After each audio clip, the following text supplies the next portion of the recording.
Welcome guys, उत्कर्ष vlogs 2001 में आप सभी लोगों का मोस्ट वेलकम है एक बार फिर से। तो कैसे हैं गाइस आप सभी लोग? उम्मीद करते हैं स्वस्थ होंगे, मस्त होंगे और अपने लाइफ में आगे बढ़ते रहे होंगे। तो गाइस, और मेरा जितने भी पहले के ब्लॉग्स आए हैं उसमें आप लोग मुझे बहुत ज़्यादा सपोर्ट किए गाइस, और इसलिए आप सभी लोगों को, जो लोग मेरे सब्सक्राइबर हैं, उनको दिल से धन्यवाद मैं बोलता हूँ अपनी साइड से।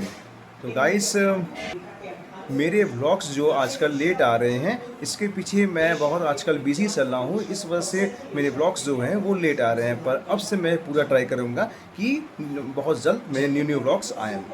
ठीक गाइस। तो गाइस, आप सभी लोगों का टाइम वेस्ट मैं नहीं करते हुए आज का व्लॉग स्टार्ट करता हूं। तो आज के व्लॉग का नाम है शनिवार वाड़ा, जो कि पुणे महाराष्ट्र में स्थित है। और ये बिल्कुल भी ये ऐसा मत सोचिए कि मैं आप लोग को ऐसा कोई फेक कंटेंट है या फिर ऐसा कोई मतलब कि अपने से बना के बोल रहा हूँ, तो ऐसा कुछ भी गाइस नहीं है। ये बिल्कुल ही रियल इंसिडेंट पे बेस्ड है, जो कि एक फोर्ट यानी एक महल टाइप का वहाँ पे बना हुआ है। तो उसमें एक रियली भूतिया कहानी से ये उसका इंटर कनेक्शन है। और आप लोग जानते भी हैं कि उत्कर्ष व्लॉग्स 2001 में कोई भी फेक कंटेंट कभी नहीं आता है, जब भी आता है वो रियल आता है। तो चलिए आज का मैं व्लॉग स्टार्ट करता हूँ। तो गाइस, शनिवार वाड़ा पुणे की भूतिया कहानी 18वीं सदी के युवा पेशवा नारायण राव की निर्मल हत्या और उनकी दर्दनाक चीखे से जुड़ी है। और माना जाता है कि आज भी गाइस, कि आज भी उनकी अमावस्या की रात को उनकी आत्मा किले में भटकती है और अपने चाचा से काका मला वाचवा ऐसा कहकर पुकारती है। चाचा मुझे बचाओ की गुहार लगाती है। और विश्वासघात और हत्या की कहानी, जो कि शनिवार वाड़ा से इंटर कनेक्शन है, यानी उससे जुड़ा हुआ है। तो मैं आपको बताना चाह रहा हूँ गाइस कि यह कहानी 30 अगस्त 1773 की है। और मराठा साम्राज्य के युवा शासक 18 वर्षीय पेशवा नारायण राव और अपने चाचा रघुनाथ राव रघुबा के साथ सत्ता के संघर्ष में उलझ गए थे। और रघुनाथ राव और उनकी पत्नी आनंदी बाई ने नारायण राव को कैद करने का आदेश दिया था। और स्थानीय और किंवदंती के अनुसार आनंदीबाई ने गुप्त रूप से साजिश रची और आदेश वाले पत्र में बदलाव कर पकड़ने धारा की जगह मारने मारा का शब्द लिखवा दिया। और गाइस, इसके बाद गार्डों और भाड़े के हत्यारों गादी के महल और कमरे में नारायण राव का पीछा किया। अपनी जान बचाने के लिए एक नारायण राव दौड़कर अपने चाचा की कक्ष की ओर भागे और चिल्लाते हुए उनसे सहायता मांगी, काका मला वाचवा। लेकिन किसी ने उनकी मदद नहीं की और हत्यारों ने उनकी बेरहमी से हत्या कर दी। और आज का रहस्य जो है वो ये है कि गाइस, कि स्थानीय लोगों और पर्यटकों का मानना है कि इस दर्दनाक अंत के कारण नारायण राव की आत्मा को शांति नहीं मिली है। और आज भी शाम ढलने के बाद किले को खाली करा दिया जाता है।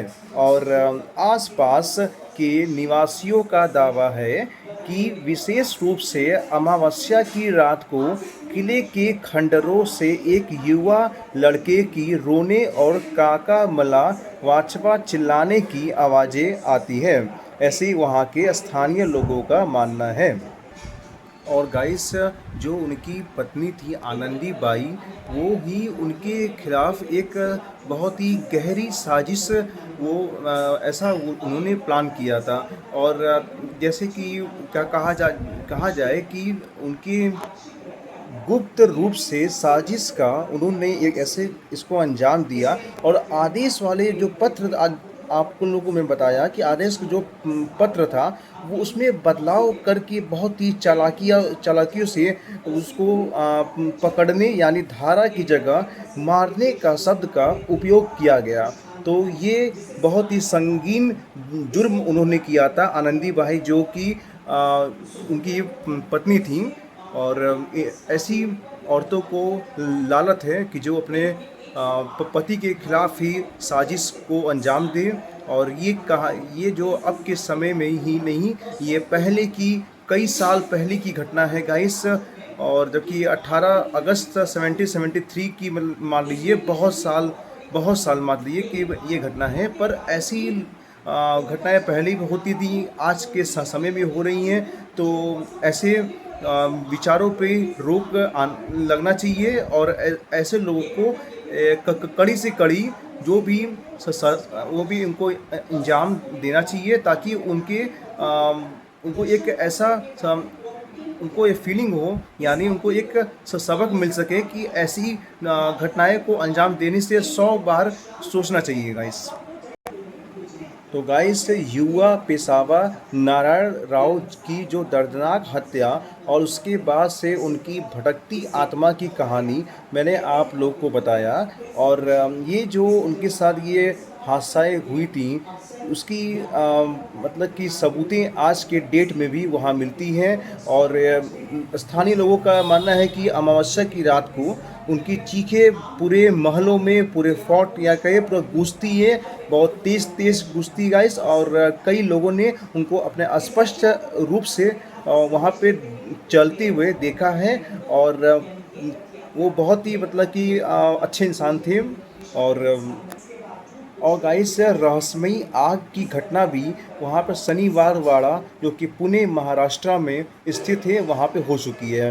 तो इसके बारे में मैं आप लोग को बोलना चाह रहा हूँ कि 1828 में यानी 1828 में शनिवार वाड़ा में एक ही बहुत ही भयानक आग लग गई थी, जो लगातार 7 दिनों तक जलती रही गाइस। और इस आग में 7 मंजिला या भव्य महल पूरी तरह से जलकर राख हो गया था गाइस। और यह आग कैसे लगी, दुर्घटना थी या साजिश, इसका कारण आज तक कोई जान नहीं पाया। और ऐसा लोग को कहा जाता है कि इन्हीं डरावनी और रहस्यमयी घटनाओं के कारण शाम होते ही ऐतिहासिक जगहों को बंद कर दिया जाता है। और यदि आप वहाँ पे जाना चाहते हैं, शनिवार वाड़ा जो कि पुणे महाराष्ट्र में स्थित है, तो वहाँ पे आप लोग दिन के समय जाएंगे तो आप लोग को एक बहुत ही बेहतरीन फीलिंग होगा। जो कि रात में एक वहाँ पे लोगों का मानना है कि जाना सेफ़ नहीं है गाइस, क्योंकि उनकी जो नारायण राव जो हैं उनकी आत्मा वो मतलब कि आज के डेट में भी कई लोगों को दौड़ते हुए दिखाई पड़ती है, चलते हुए, भागते हुए, अपनी चीखें पुकारें, अपने मन की जो भी उनकी अधूरी बातें थी वो सब कुछ मतलब कि कहना चाह रहे थे। इसके कारण वो बोल नहीं पाए थे और उनकी पत्नी ही उनके साथ विश्वासघात किया था, यानी उनके साथ मतलब फ्रॉड किया था। एक साइड से कहें मतलब एक जो आज के टाइम में मॉडर्न टाइम में कहा जाता है फ्रॉड किया गया था वो। इस कारण वो ऐसा मतलब कि अपने बातों को कह नहीं पाए, अपने चाचा को पुकारते रहे कि मुझे बचाओ मुझे बचाओ, पर उनके चाचा ने भी उनको साथ धोखा दिया। और चाहते थे अगर वो तो उनको बचाने में उनको कोई भी समस्या नहीं थी, पर उनके चाचा भी उनके साथ धोखा दिए। जब उनकी पत्नी ही उनकी नहीं हुई तो चाचा कैसे हो सकते हैं बताइए। ये तो कॉमन सी बात है ना गाइस। तो ये भी एक बहुत ही मुझे सुन के इनकी कहानियों को मैं इंस्पायर हुआ देखा, और मुझे बहुत ही हार्दिक दुख हुआ कि एक अच्छे इंसान की एक इतनी मतलब कि ऐसे उनका एक्सपायर हो गए। बहुत ही एक ये क्या ही बताएं गाइस, सुन के मेरे रोंगटे खड़े हो गए कि ऐसे ऐसे लोग मतलब कि कई साल पहले भी थे जो कि अपने को विश्वासघात किए गाइस। तो इसलिए किसी पे गाइस भरोसा करना आज के समय में बिल्कुल सही नहीं है और अपने ही अपनों को धोखा देते हैं और दिखाते तो हैं कि बहुत ही आपके खास हैं, पर पीछे से आपको छुरा भोगते हैं। जैसे इन नारायण दास की जो पत्नी थी आनंदी बाई, वो उनके साथ धोखा दी, धारा की जगह मारा लिखवा के उनको ऊपर भगवान को प्यारा करवा दी। तो ऐसे लोगों को समाज से बहिष्कृत करना चाहिए और या तो उसको फांसी पे देना चाहिए, क्योंकि ऐसे लोगों को जीने का कोई अधिकार नहीं है कि जो कि किसी के जीवन के साथ खिलवाड़ करें और किसी के मतलब जीवन में इंटरफेयर करें। और गाइस बस इतना ही बोलना चाहूँगा मैं।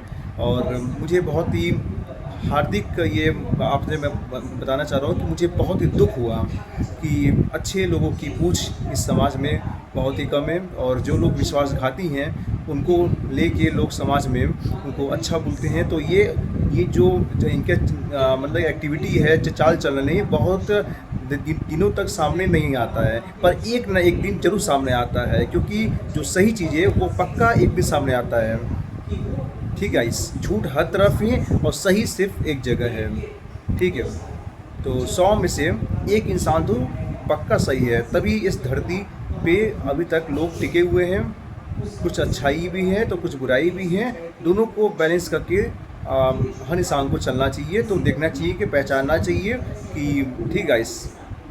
तो मैं अपने ब्लॉग्स को आज यहीं पे एंड कर रहा हूँ और कैसा लगा मेरा आज का ये ब्लॉग गाइस, प्लीज़ कमेंट में मेंशन करके बताइएगा। और उत्कर्ष ब्लॉग्स 2001 को इतना सपोर्ट, इतना प्यार न देने के लिए बहुत बहुत धन्यवाद। और अगर अब तक मेरे चैनल को आप लोगों ने सब्सक्राइब नहीं किया है तो प्लीज़ कीजिए, ताकि मेरे वीडियोस का नोटिफिकेशन सबसे पहले आप लोग के पास जाए और मेरे चैनल का बेल आइकन ऑन कर लेंगे तो बहुत ही अच्छा होगा। और गाइस मेरे ब्लॉग्स में जो भी कंटेंट आते हैं वो रियल आते हैं, आप सभी लोगों को मैं बताना चाह रहा हूँ, इसलिए तो मैं अब ये ब्लॉग को एंड करता हूँ। मिलते हैं अगले ब्लॉग में नई कहानियों के साथ, तो तब तक के लिए बाय।